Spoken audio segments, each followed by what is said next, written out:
लेकिन आज दुख के साथ कहना पड़ता है, इस चाईबासा के, इस सारंडा के जंगलों में हमारे जो भाई और बहनें रहते हैं, आज भी वो लाल पानी पीने को मजबूर है।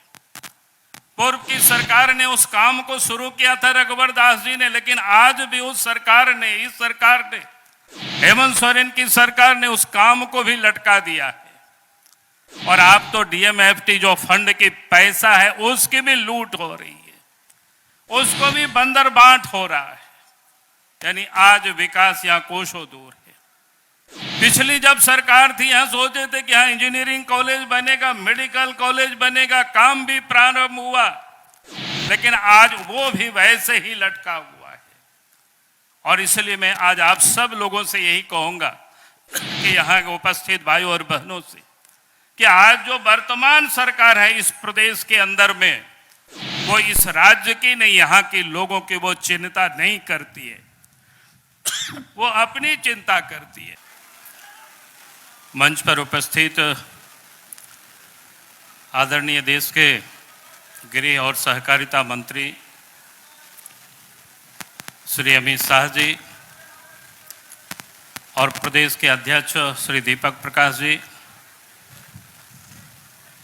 और भारत सरकार के मंत्री श्री अर्जुन मुंडा जी और पूर्व मुख्यमंत्री श्री रघुवर दास जी और मंच पर उपस्थित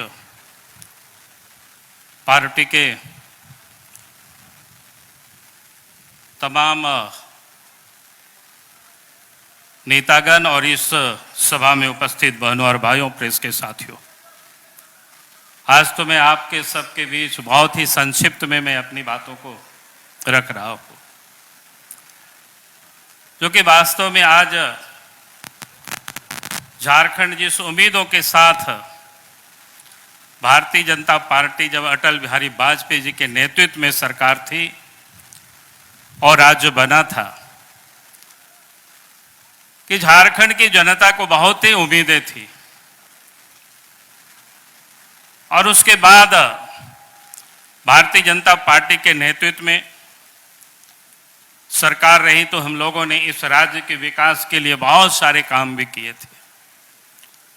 और अभी जैसे पूर्व के मुख्यमंत्री रघुवर दास जी बता रहे थे कि इसी कोल्हान प्रमंडल, इसी चाईबासा क्षेत्र के बारे में, जो कि आज यहाँ के आयरन ओर देश ही नहीं बल्कि विदेशों में भी जाता रहा, और ना जाने कि यहाँ के आयरन ओर से कितने बड़े बड़े शहर भी बसाए गए।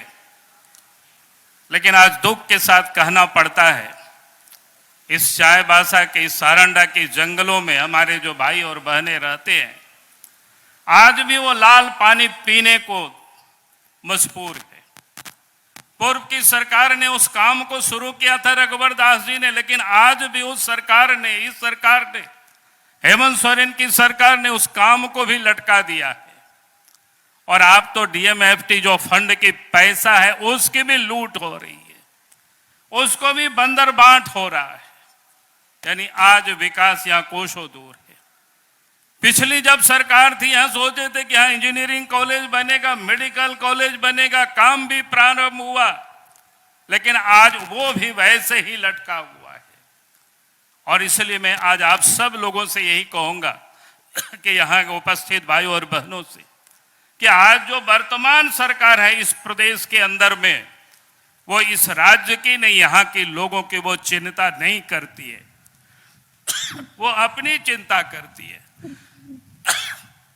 अपनी परिवार की वो चिंता करती है। और इसलिए मैं आप सब लोगों से यही कहूंगा कि आज हमें उनको पहचानने की जरूरत है, उसको समझने की जरूरत है कि आदिवासियों के नाम से वोट लेकर के राज्य में उन्होंने सरकार बनाई, लेकिन आज वास्तव में सरकार को किन लोग चला रहे हैं। आज तो राज्य में लुटेरा है, बिचौलिया है, दलाल है, ये सारे लोग मिल करके इस राज्य की सरकार को चला रहे हैं और राज्य में सब कुछ खनिज संपदा को लूट रहे हैं। यहां तक कि नदी का बालू भी लोगों ने नहीं छोड़ा है। और हालत इस प्रदेश में ऐसी है, इस क्षेत्र में भी ऐसी ही है कि अब नदी में बालू भी नहीं बचा, अब गांव घरों में अब घर बनाने के लिए भी लोगों को बालू उपलब्ध नहीं हो रहा है।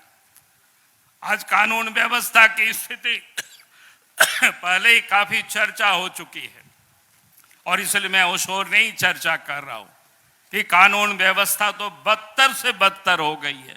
मां बहनें यहां सुरक्षित नहीं है और राज्य में चारों तरफ गौ तस्करी हो रही है और राज्य के मुख्यमंत्री पुलिसों को कहते हैं अपने दौरे में कि पुलिस को ये गौ तस्कर गौए को ले जाने वालों को पकड़ धकड़ नहीं करेंगे, उनके ऊपर केस नहीं करेंगे, कि आज राज्य यानी लुटेरों का अड्डा बन चुका है।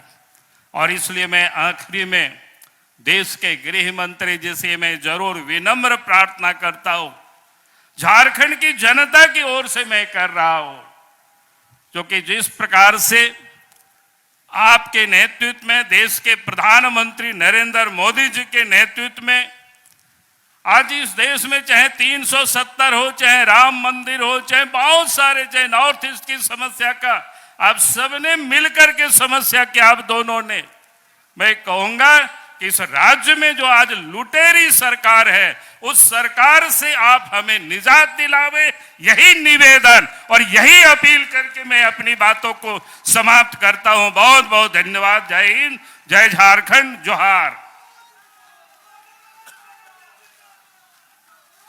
धन्यवाद आदरणीय श्री बाबूलाल मरांडी जी।